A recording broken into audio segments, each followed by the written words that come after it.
US में एक सर्वे हुआ था जब लोगों से पूछा गया कि उन्हें सबसे ज्यादा डर किस चीज से लगता है। नंबर 2 पे डेथ यानी कि मौत से लोगों को काफी डर लगता है। लेकिन क्या आप जानते हैं कि नंबर 1 पे पब्लिक स्पीकिंग यानी कि लोगों के सामने खड़े होकर बात करने से उन्हें डर लगता है। आई थिंक बहुत सारे लोग इस बात से हाँ कर रहे होंगे, अग्री कर रहे होंगे कि हाँ उसमें बहुत डर है, मेरे हाथ पांव फूलने लग जाते हैं। पब्लिक के सामने पूरे कॉन्फिडेंस के साथ बात करने में अगर आपको डर लगता है, कॉन्फिडेंस नहीं आता या बीच बीच में आप अटक जाते हैं और ओके ओके या जैसे फिलर्स का यूज करते हैं, देन मैं बोलूंगी कि ये वीडियो आपके लिए ही बना है। तो इस वीडियो में मैं आपको कुछ सिंपल टिप्स देने वाली हूँ अपने पर्सनल एक्सपीरियंसेस से, जो आपके काम आ सकती हैं, चाहे अगर आप खुद के बिजनेस में क्यों ना हो, या आप एक कॉलेज स्टूडेंट है जो मुझे इस वक्त एट दिस मोमेंट देख रहे हैं, या फिर आप एक वर्किंग प्रोफेशनली क्यों ना हो। ये टिप्स कहीं पे भी एप्लीकेबल हो सकते हैं और आप अपने आप को एक कॉन्फिडेंट पर्सनालिटी बनाकर प्रेजेंट कर सकते हैं। एक कॉन्वर्सेशन से सबको मंत्रमुग्ध किया जा सकता है। तो चलिए फटाफट से स्टार्ट करते हैं। नमस्ते एवरीवन, मेरा नाम है Tanu Sardana and I welcome you all to freedom app business channel, जहां पे हम अलग अलग तरीके के यूनिक बिजनेस आइडियाज डिस्कस करते हैं। एंड आज जिस बिजनेस आइडिया की मैं बात कर रही हूं वो थोड़ा सा हटके है। चाहे आप किसी भी बिजनेस को क्यों ना बिलोंग करते हो, ये वीडियो आपके लिए बना है। कुछ टिप्स आपको यहाँ पे मैं बताने वाली हूँ जिससे आप पूरे कॉन्फिडेंस से लोगों के साथ बात कर सकेंगे और एक बहुत ही स्ट्रॉन्ग इंडिविजुअल पर्सनालिटी बनके सामने आ सकेंगे। ये टिप्स आपके बिजनेस में लोगों से अपने आप को कॉन्फिडेंटली एक्सप्रेस करने में आपको हेल्प करेगी। आप अपनी कम्युनिकेशन और अपने चार्म से एक अच्छी पोजीशन हासिल कर सकेंगे मार्केट में। पहला टिप है, किसी भी कॉन्वर्सेशन में आपकी बॉडी लैंग्वेज बहुत ज्यादा मैटर करती है। इस बात पे आपको बहुत ध्यान रखना है।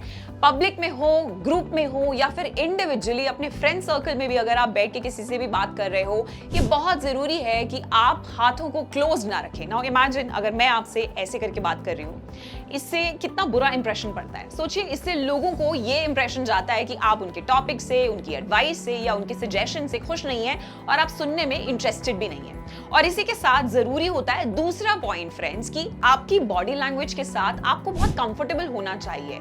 इसीलिए आपकी लैंग्वेज, आपकी बॉडी लैंग्वेज क्लोज्ड नहीं बल्कि ओपन होनी चाहिए, जिससे लोगों को आप बहुत रिसेप्टिव लगे।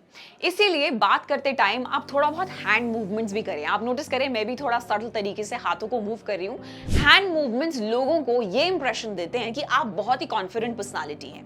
बट इसका मतलब ये नहीं कि आप ओवर द टॉप जाकर अपने ऐसे इस तरीके से हाथों को यूज करें। आपका माइंड आपके बॉडी मूवमेंट्स को कंट्रोल करना चाहिए, ना कि आपकी बॉडी आपके माइंड को कंट्रोल करे।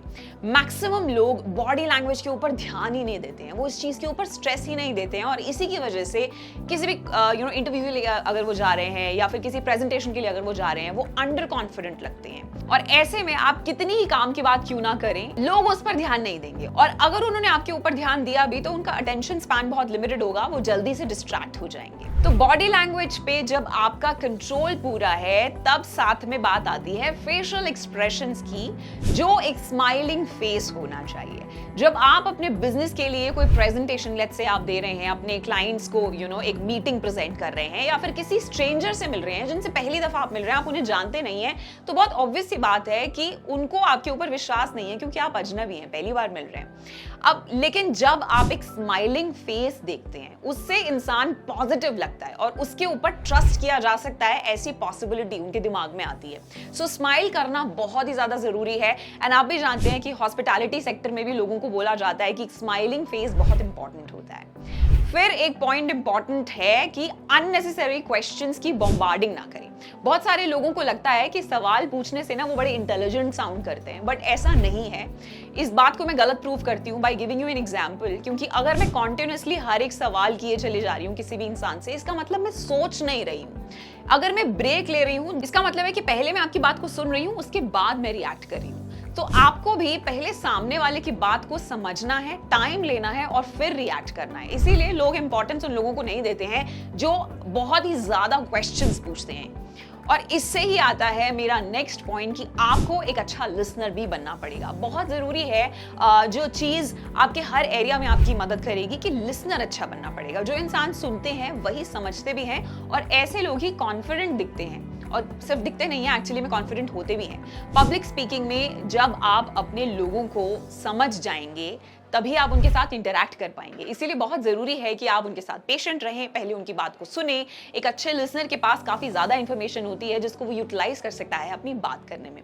मैं पर्सनली बिलीव करती हूँ कि सुनना भी एक आर्ट है और कॉन्फिडेंटली बात करने के लिए आपको उसे डेवलप करना ही चाहिए। इसके साथ साथ आप राइटिंग भी स्टार्ट कर सकते हैं।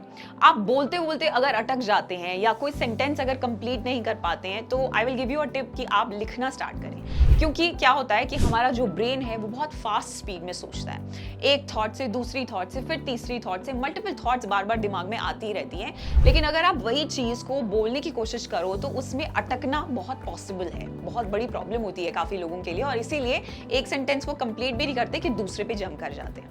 तब कहानी में पिक्चर में आती है राइटिंग हैबिट्स। जो भी आपके दिमाग में थॉट्स चल रही हैं आप उसे लिखना स्टार्ट कीजिए। अब ऑब्वियस सी बात है कि जितनी स्पीड में थॉट्स चल रहे हैं उतनी स्पीड में आपकी राइटिंग नहीं आएगी। तो इसीलिए जो राइटिंग पैड पे आप लिखेंगे वो बहुत ही स्मूथ होगा एंड उसको फिर आप बोल के ट्राई कीजिए। शीशे के सामने खड़े हो जाइए और उसको कोशिश कीजिए बोलने का। अपने थॉट्स को लिखने से आपको काफी क्लैरिटी मिलेगी और मन में शांति भी आएगी। तो मैं बोलूंगी कि जितना मन शांत रहेगा उतना कॉन्फिडेंट, पॉइज्ड आप लगने वाले हैं किसी भी प्रेजेंटेशन के लिए, किसी भी क्लाइंट मीटिंग के लिए। तो ये कुछ ऐसे टिप्स थे जिनसे आप कॉन्फिडेंट फील कर सकते हैं, जिन पे अगर चाहे किसी भी प्रेजेंटेशन के लिए आप जा रहे हैं अपने क्लाइंट्स के लिए, या फिर कोई इंटरव्यू भी अगर आप देना चाहते हैं, या फिर कोई एक बहुत बड़ी बिजनेस मीटिंग है जिसमें आपको उस क्लाइंट को इंप्रेस करना ही है। ये कुछ ऐसी चीजें हैं जिनको सीख कर, जिनको अपनी लाइफ में यूज करके, इंप्लीमेंट करके आप बेटर दिख सकते हैं, आप कॉन्फिडेंट दिख सकते हैं। लेकिन अगर आपको ये वीडियो इंटरेस्टिंग लगी लेकिन अब आप चाह रहे हैं कि इन डेप्थ नॉलेज आपको इसके ऊपर मिल जाती तो ज्यादा मजा आता, तो मेरा सजेशन यही रहेगा कि आप फ्रीडम ऐप डाउनलोड कीजिए, क्योंकि वहां पे एक कोर्स है जहां पे एक्सपर्ट की मदद से आप सीखेंगे कि किस तरीके से अपने कम्युनिकेशन स्किल्स को स्ट्रॉन्ग किया जा सकता है, इंप्रूव किया जा सकता है, बेटर किया जा सकता है।